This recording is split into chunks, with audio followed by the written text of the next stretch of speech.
people are still coming in, but maybe we can slowly start this webinar.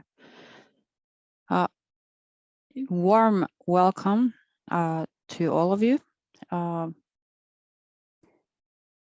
Here in Lapland, it's already quite cold, but hopefully you all are warm wherever you are watching this webinar.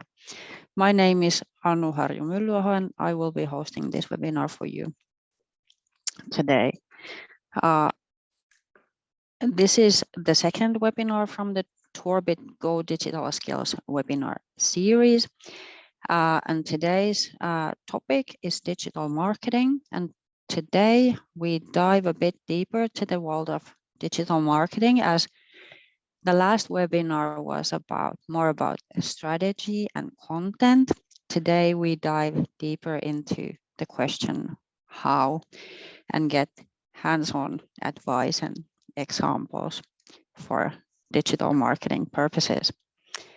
As a speaker, today we have Laura Bokobza, who is an independent consultant, and she has a very long experience in coaching businesses all the way from strategy to customer experience. So we warmly welcome Laura also to this webinar. The webinar will be run so that we have the presentation first, and afterwards we can ask questions if we have any, and Laura will be happy to answer. Isn't that right, Laura? All right, the stage is yours. Thank you very much, Anu. I'm gonna share my screen so that we can start. Okay, so thank you so much for the invitation to talk to you about going from the why you need to do digital in tourism to the how you're going to do it. So classically, we talk about the marketing funnel. You need an audience, which you want to be aware that you're offering something. Then they will express some interest and they will start interacting with you. They will then confirm that interest, and then you'll be able to convert them into leads, and so that they take action and they buy. And of course, you want them to not only buy again, but also recommend your products or services to others, so that it becomes a loop and not just a pyramid. In the first webinar of this series, you don't need to have watched the first webinar of the series to understand this, but I thought it would be interesting to build upon what had been said last time. Last time it had been presented the customer journey of tourism. I've actually split it into B2C and B2B, because in MICE tourism, it is pretty much the same steps except for the first one. So the first step in B2C for leisure, it's you dream about having a trip. In B2B, you need to have the trip. You need to go to that conference. You need to organize this seminar. So it's not so much a dream, I think, even though we can make them dream a little bit about that, and we'll see about it. But it's really the first step that is different in terms of how the prospective customers think about it. But then you go through exactly the same steps. You go through the planning, so you're going to start and get information. You go through the selection of the products and services you're going to actually purchase. Then you book everything. You have the little of the pre-trip, but mostly the trip experience. And then obviously the return and the advocacy, where you'll be able to speak about it.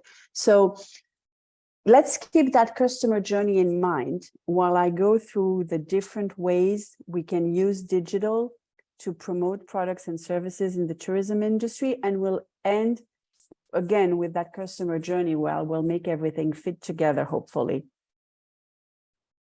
So there are three types of digital marketing tools. They're actually very close to the offline marketing tools. So you may be familiar with the differences between paid, owned, and earned media. But in digital, like in offline, so paid media is where you actually part with your hard-earned cash. It can be display advertising, where you will buy a display on a website, for example. Obviously, Google search is a very big one. We have seen these past years the rise of what is called retail media. Retail media are marketing solutions inside an OTA, for example. If you compare it with regular products, it's when you see a sponsored result in the search in Amazon. Some OTAs actually offer that possibility as well, so it's considered retail media. You have also the influencer partnerships, and then you have some trade shows, because trade shows now have also marketplaces or directories in digital. Regular directories, obviously, and then, of course, customer database rentals, if you want to do some emailings to people who don't know you yet. So all those elements, and they have various price points, but all of those elements are actually paid, and you need to start paying before you can see any results. We prefer, obviously, to not pay and promote our products and services onto what is called the owned media. The owned media, it's your media. It's the things you actually control. You control your website. Obviously, you control the information on your Google My Business page, which can be a real cornerstone in how you drive people to your business. You control your social network profiles. You control your newsletters. You control your brochures, evidently in print, and you control your actual sites. I'm talking physical, because you control the windows of your sites. You control the reception area. Those are prime real estate to promote some of your business, or some of the ways you can use to bring people to digital to help promote your business. So let's not divide digital and physical. It actually can and needs to work together. Obviously, this doesn't cost any money. However, it requires more time on your end, and probably a little bit of skill as well. And the Graal, the one thing that we should all aim to get, is what is called the earned media. The earned media is when other people speak about you without you having to pay them. It's obviously all of the press relations. When a journalist does an article where they quote your location, or they quote your product or services, that is very good. You want earned media also from your customers. You want word of mouth. You want your customers, as I mentioned in the customer journey, the last bit, which is advocacy. You want to give them good reasons to recommend you.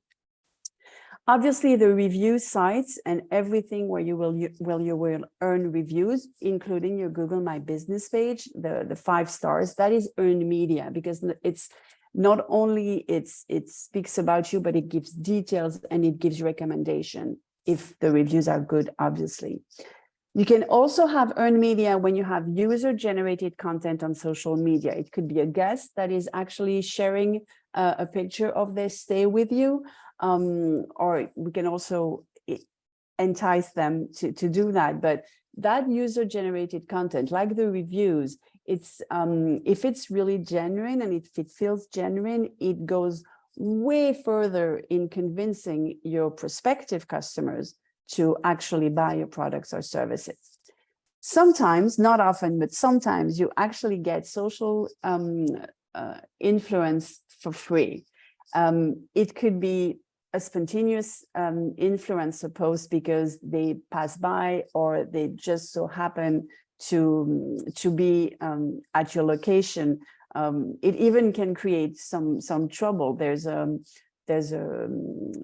shop, a gourmet shop in Paris, which has seen tremendous explosion of visits after a TikTok influencer. It's called Fonderol, the place. A TikTok influencer came and raved about their delicacies, and it created so much trouble for them because they had a lot of people coming just to do a TikTok. They have people, now eating, sitting on the sidewalk because they have this huge amount of visits from an influencer, which nobody contacted. She just spontaneously happened to go by the place and like what she was seeing. So spontaneous influencer posts can happen. You need to be on top of it in case it causes trouble. Now on Funderall, there's actually a no TikTok sign on the window because it's becoming so difficult for them to manage. Obviously, you can be mentioned on blogs and forums, etc. So you need to be to make sure that you can catch those mentions, and we can talk a little bit about the ways you catch those mentions. So in terms of those three types of media and how you can talk to customer, this is a study about the US, but it can definitely, maybe the percentages won't be exactly the same in Europe, but I think it gives a good idea of when you should talk to prospective customers, because as you can see, depending on the price point of the trip, people tend to book it short notice or with a bigger advance. So the price point in the US is around $500. Below $500, the trips would be planned about less than a month before the trip happens. And if it costs more than $1,000, it's within 1 to 5 months for 70% of it. I'm pretty sure I haven't found a study in Europe that is exactly that reflects this, but I'm pretty sure it's the same thing. So you need to market at the right time. You cannot talk about, for example, summer vacation in November. However, now is probably the good time to talk about the winter holidays. So you need to be aware, especially in paid media, to make sure to time this right. Also, you need to be where your customers are. Often I've asked the question, which channels should I try and execute upon, because you cannot be everywhere. It would be too costly and it would cost too much of your time as well. Basically, the only right answer is, where are your ideal customers? For example, if you target professionals in your mice business, then LinkedIn is probably the social network where you need to be more than any other. Obviously, trade shows will be very important, but there's also specialized press that covers events and mice businesses, and there's probably professional associations with which you can do partnerships with if there are professional associations of your target customer. On B2C, it will depend on your audience. For example, if you do a lot of B2C events like weddings, then Pinterest is probably a great idea in terms of social networks, and not just Instagram, but also Pinterest, where people go for inspiration a lot. And if they see pictures of your venue or of your activities that you offer specifically for B2C events, then they're more likely to start and follow you and be inspired by you and eventually convert and become a customer. There are also specialized press. You obviously have the travel specialized press for B2C, but I also recommend that you do target and you do relationship with specialized press. For example, the women's specialized press can often give good ideas, and the men's specialized press, especially around the timing of Valentine's Day, or where they're really, really looking for ideas. Obviously, on B2C, you need to be aware that a lot of what's happening, a lot of the conversations about your business are happening without you being aware of them. They're happening on what is called the dark social. The dark social are all the private messaging that are not public, so you don't see them. That can be a WhatsApp, that can be an SMS, it can be a private messaging inside a social network. So you need to provide content that is easily shared through that dark social, even though you won't be able to actually track it, because now people trust people they know more than anything else. So if they receive something mentioning you on a private message from a friend or a family member, they're much more likely to pay attention than if it's from, just on their feed. So you need nowadays, you really, really need to pay attention to providing your actual customer or followers with items that can be easily shared on the dark socials so as to provoke word of mouth. If you're nowhere in digital, you need to start with Google. You need to start with Google. You need to claim your Google business page. And in tourism, there's a little catch. Be mindful of the category. Google has the stars only for hotels. So for example, if you're a lodge and you're a 5-star, Google will not let you put a 5-star. It will classify you as a 3-star hotel because you're a lodge and not a hotel. So you'll need to convince Google and apply to Google that you're a 5-star lodge. And the best way to do this is to list on other places. So that's the little tip I wanted to give you about Google Business in case you're not, you don't fall into the natural categories of Google. Also, be careful between your corporate office and your places of businesses. For example, if you're in activities and you have a corporate office somewhere downtown, but then most of your activities take place someplace else, be careful because your customers will type the name of your company and will follow directions, and they might end up at your corporate office rather than the place where the activities start. So that's a problem. Google will check between your Google business page and your website if you are consistent. So be extremely consistent between, especially on the name, the address, the phone numbers, etc. You need to be very, very consistent. Obviously, on Google Business, you can upload visuals. So you can upload a 30-second video and you can have photos. I would strongly suggest professional quality photos. There's no problem taking the same as the ones you're using on your website. There's no problem of duplicate content on photos. So, but really put professional quality photos. Be aware that anybody can actually upload photos on your Google Business page. So you need to have some very, very good photos so that the less good photos taken by your customers or by people passing by will not be the first ones or the best ones that your prospective customers would see. On Google, obviously, you need reviews. I don't recommend using the review tools because it's not only is it most of the times unethical, but actually they make promises they cannot keep, and Google smells them a mile away. So don't pay for review tools, and definitely don't pay for reviews. However, there are ways to entice customers to leave reviews. For example, you can put a QR code on your reception area with a little note saying, if you like your stay, please say so on Google. If you have employees talking to customers during their stay or their activities, they can mention also the Google business reviews. And of course, if you have the email, and I really strongly insist that you get the emails of the people you do business with,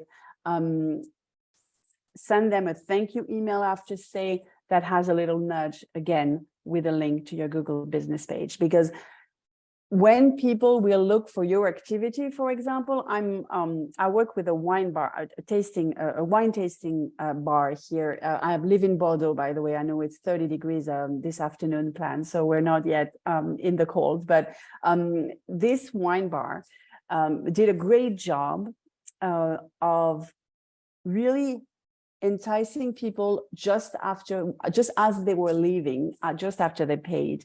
They didn't have the emails or anything, so they really enticed them as they were leaving to leave a review.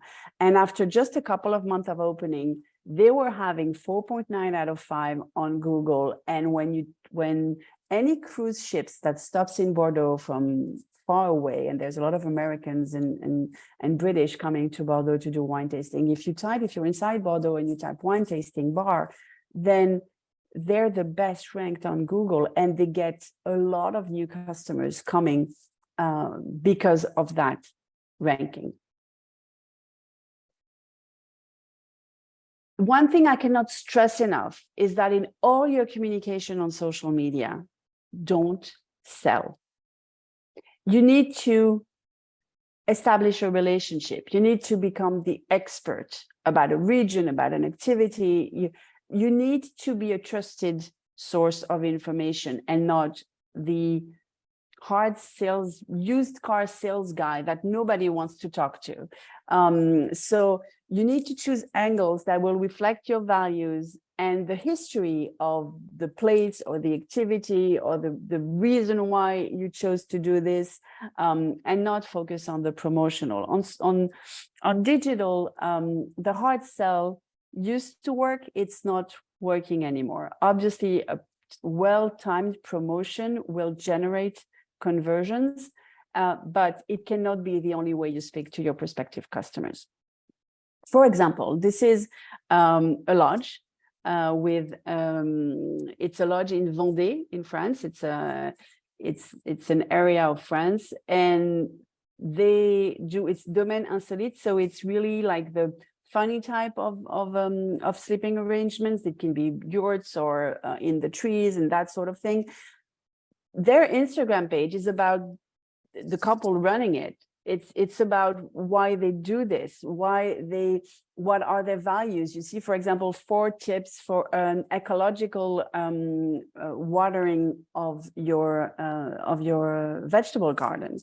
So it's really about establishing that connection, and because then when you go to them, you want to go because you know why they did this weird lodging place. So how to grow your following on social media? Because obviously it's one of the ways where you're going to keep in touch and you're going to establish that relationship.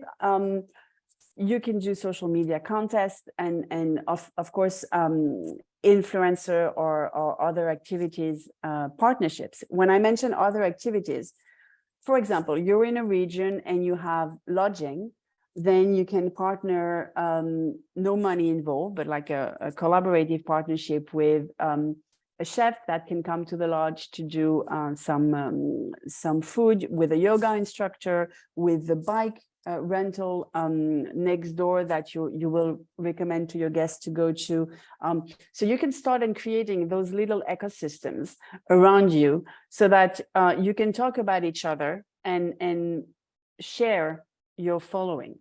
Obviously, there's also the influencer partnerships, but those may cost some money. And depending on your budget, you might not want to go there. In terms of organic, so what will happen just organically without having to spend any money? You can use all of your transactional email. Sorry. You can use all of your transactional emails to promote your Instagram account. So basically, if someone has booked with you, be sure to send them the handle of your Instagram account, saying, you know, if you follow our Instagram, you'll discover this and this, depending on the angle that you have chosen, obviously. You can, as I've mentioned, put a QR code at reception. You can do it for Google, but you can also do it for Instagram. You can inside them, you can also write the handle so that people know how to tag the account when they share their UGC, which is user-generated content I was mentioning to you. You can put a reminder in the room.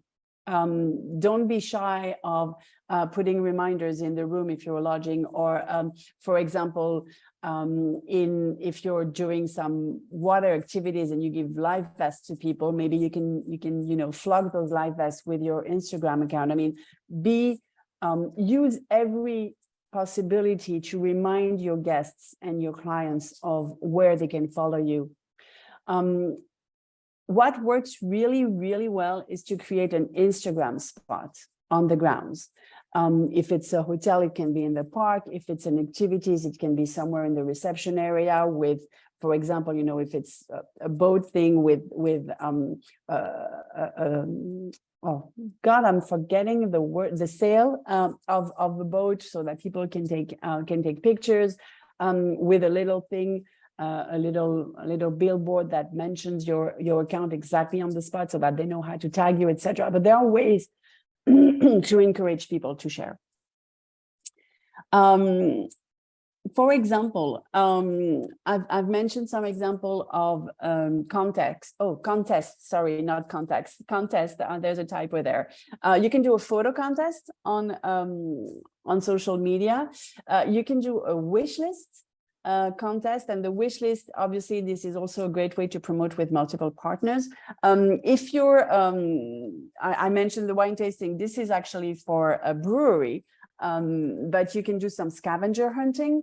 And again, you can include other partners in the area to promote your organic social media following. There's another lodge. I'm a big fan of lodges, but I think lodges are very clever and less conventional in how they do social media. So maybe that's why I've chosen these examples. But they push content around the region. The region is Périgord, which is a great region, and they do, for example, idea for the weekend, you need to discover this lodge, some wildlife, some expressions, because we have some dialects in Périgord, some pictures of villages around. So again, it's not promotional, it is not self-centered, it brings value to the people following if they want to come and visit the region. So as I mentioned, don't chase acquisition, but nurture relationships. You need to get the emails and phone numbers from your guests or your prospective guests, obviously, but from your guests, definitely. And be relevant in your communications with them. Time your communications around the trip. Suggest registering to a newsletter if you have one. The best practice in terms of the email sequence before the trip is 1 or 2 transactional emails before, which would be the upsell, one about the upsell and one about the registration in case that's something needed, or a reminder in case it's an activity booking. And then after the receipt, obviously, and then maybe a recommendation request. As I mentioned, you need to get email from prospective guests, not just from actual guests. One hotel does it really interestingly with a popover when people actually browse. It's a travel agency. So when people browse, they have a popover that will remember what has been visited. That is obviously only if people have accepted the cookies, because that is enabled by cookies. So there needs to be opt-in here. But if they accept the cookies, then they'll see the popover and they'll receive an email with details, which is another way of gathering the emails. You need to gather the emails by promising information and not promotion. That is very important. In terms of the emails and the newsletters, one question I get a lot is, how do I find the subjects and what could be my subject lines to make sure it's open? You can, I've given you examples about whether it is an activity or a site, a hotel or whatever. You can do a lot of different subject lines. Tourism is one of the great sectors where it's very easy to entice people to read, because they dream about this trip. And if they're in B2B and MICE, they're actually happy sometimes to think they can do something else than work while they go to that place they have to go to. So you can do something around, oh my God, it's your first time going skydiving, for example. That is, if you collect the information when you sell your skydiving experience and you say, is it your first time? And yes, then you can put those people into a specific sequence that will prepare them for their activity. If you're a hotel and then or bed and breakfast, or a lodge, and you can send them information about the best spots to eat, or the best local sites. You can obviously do things about the packing, very big opening rates for any emails that talk about the packing. The favorite things to do, the activities, you can definitely play around with those. In case you start to get a really big database of customers, so customer or prospective customers, then you need to segment the way you're going to talk to them. Obviously, you're going to have the frequent customers, which you'll need to recognize somehow. You will have what is called the lapsed customers. The lapsed customers are the ones that have been customers maybe 12, 24 months ago, but you haven't heard from since. So you need to have a specific sequence to reactivate them and judge whether they could become customer again. You also want, especially if you have a wide range of products and services, you need to maybe segment between those who buy the big packages versus those who buy the small packages. For example, if you're a hotel with a restaurant, you might want to target differently the people who have actually booked a night and the people who just come to the restaurant because they're locals, so that you don't have the same newsletter sequences for those different types of spenders.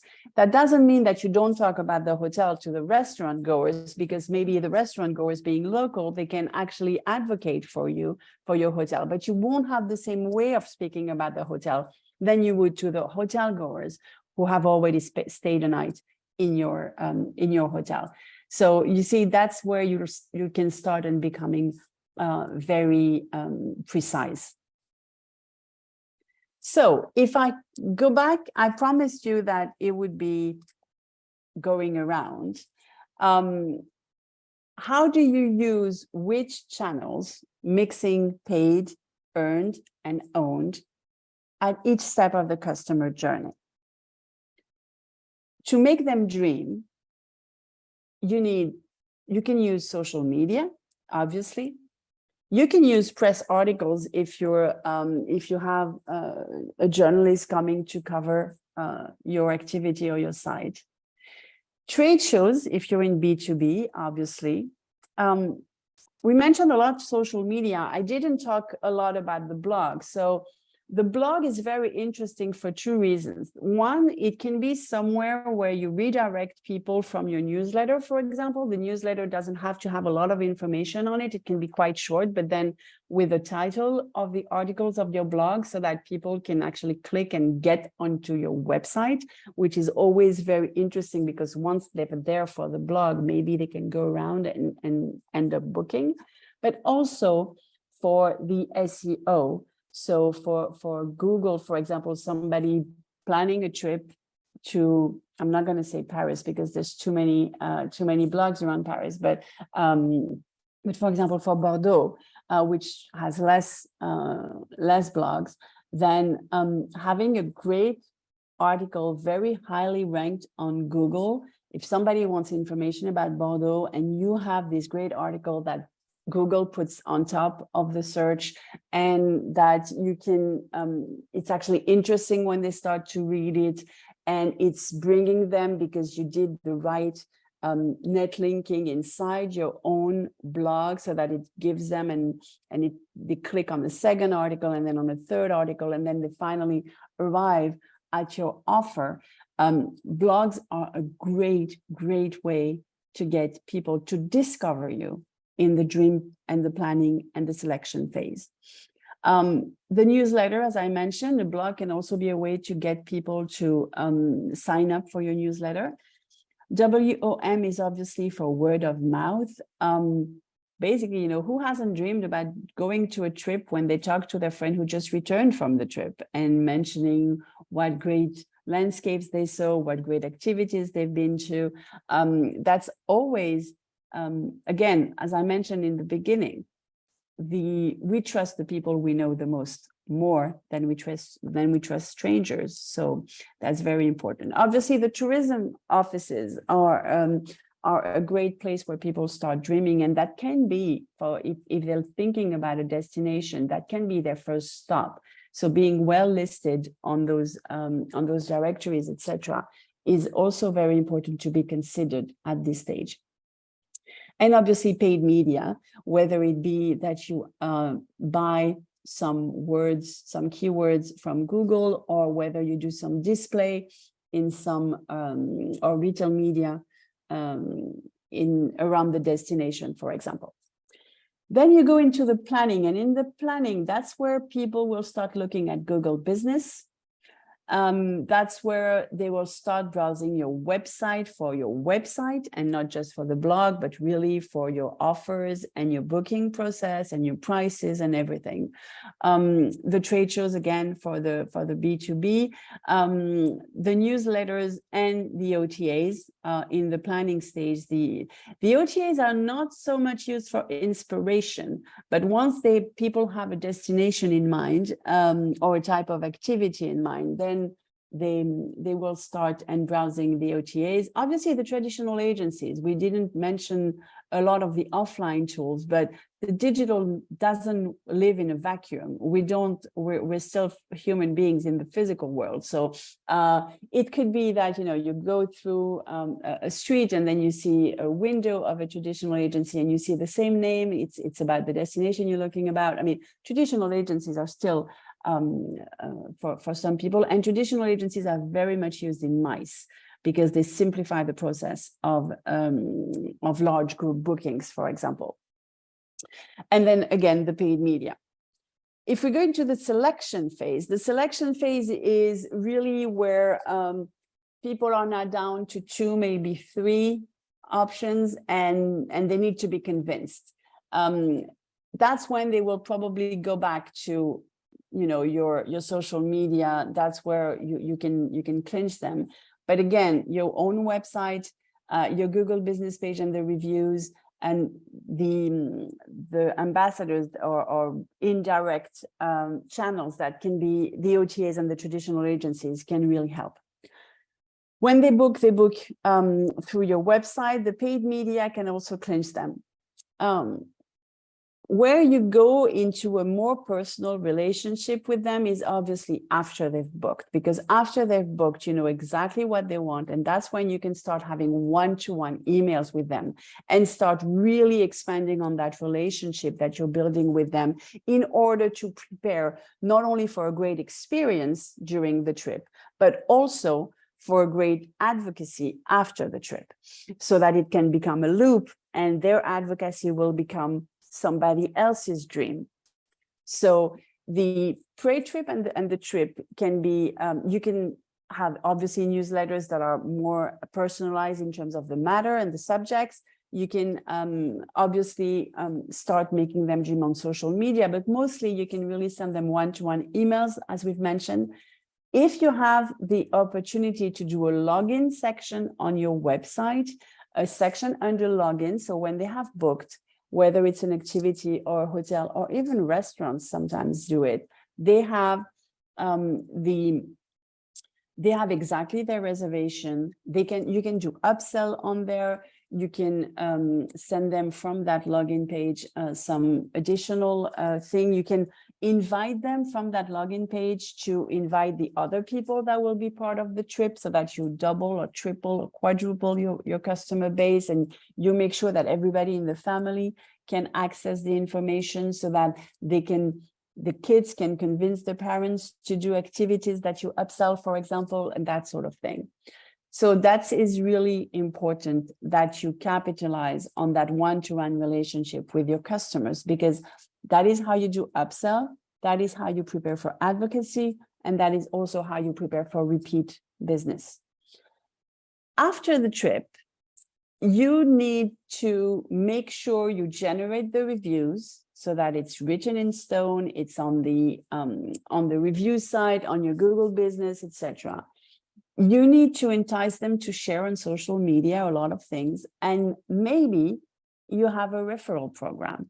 If you are a trip that is or an activity that can be repeated, then you can have a referral program where you thank the referrer with some of your own business.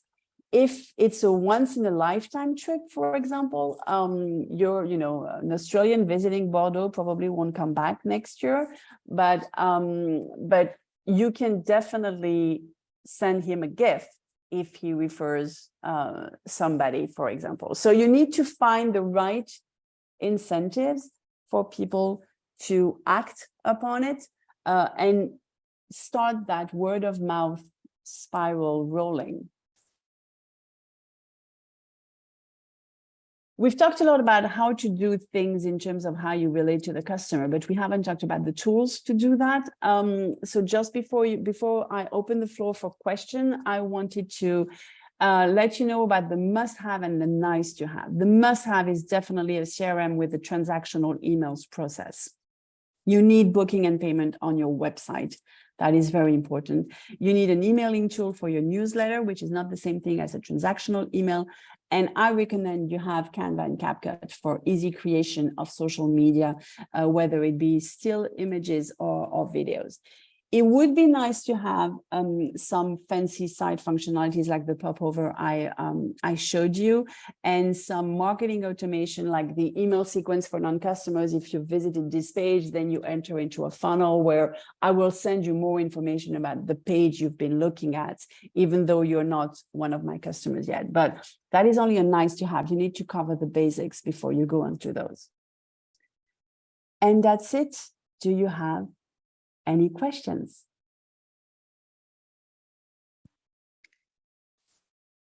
Super. Thank you.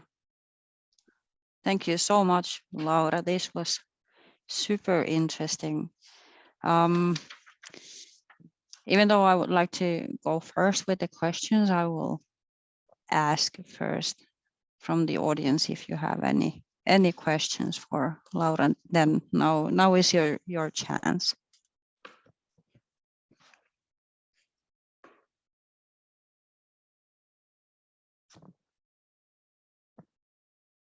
And you can also put them here on the chat. Let's see if we have any. Yes, here we have in the chat, Carol Sanchez is asking if there is any tool recommendation for email sequences. In terms of marketing automation, you have a lot of email marketing automation specialists that exist. You have the usual suspects. If you have HubSpot, for example, for your CRM, then they have a marketing automation tool that goes with it. But HubSpot is quite the Rolls Royce for that. So if you're small, I wouldn't recommend it because it can become very expensive very fast. You have ActiveCampaign, which is a fairly good tool in terms of email sequences. I personally like two French-specific marketing automation tools, and I'm not getting any money for that, but I really like a Web Mechanic and Plezi, Plezi, which I'm sure have European versions of them. So what you need to do is make sure, what you need to pay attention to is, one, is it compatible with your CRM? Normally they all are, but that definitely needs to be checked, especially if you have an industry-specific CRM and not an off-the-shelf tool. Two, how much does it cost to have several people use it? Because mostly it's about the user seats. And three, how comfortable are you with the way you will need to program the sequence? Does it require you to be very, very good at sequencing, or will it take you by the hand and show you examples and give you templates and suggest things to you so that it can make you become better at it as you go along? Those are the three questions you should ask yourself. Thank you. There was also in the chat a question about the recording. It will be in the Tourbit website, in tourbit.eu, and also in social media very shortly when we have edited a bit.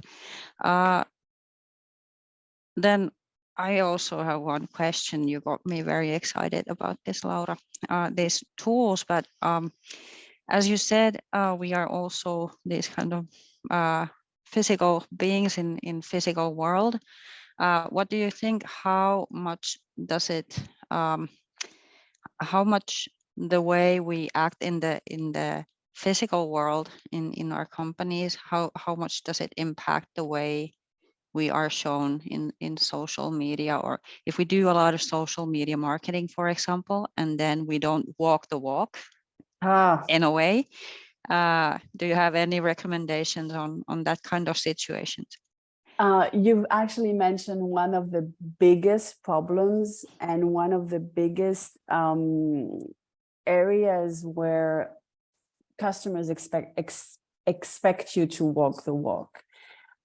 Today, people, they don't buy, especially in tourism, but even in anything, people buy more and more experiences rather than products. They want to feel something, they want to remember something. And what they will compare the feeling of the actual thing, they will compare that feeling to the feeling they had when they dreamed about the actual thing. And when they dreamed about it, mostly it's either somebody talked to them about it or they've seen a picture somewhere or a video somewhere. So for restaurants, for example, it's terrible because so many people today share pictures of the presentation of the plate. If you change the presentation, it might be as tasty, but people might be disappointed because they remember there was this little flower in the Instagram post that they saw and there's not the flower anymore. They won't understand that that flower is seasonal, for example, and you don't want you cannot put it 3 months later because it's not the season anymore. So you need to be very aware of social media and how you promote your products, but mostly you need to be aware of how other people are talking about you on social media. And that's why I was mentioning, you need to be careful of how you're mentioned. It's great to have user-generated content because when you have user-generated content, those people are basically doing your promotion without you having to pay for them. So that's wonderful. But the downside of that is that you need to live up to the expectations that they would have put forward. As I mentioned, Fonderol in Paris, they didn't want that influencer to go on TikTok and say they were great because now they have more problems than anything else. Yeah. Okay, thank you. There are many thanks in the Thank you very meeting much. chat, and also I think the questions have been asked. So I thank you very much, Laura, for this session. And I also encourage everyone to follow us in Tourbit website and also in social media. And we will post about the next webinars that I hope will be as much interesting as this one. So thank you very much. Thank you very much, Anu. Thank you for everybody for listening to me and for your questions.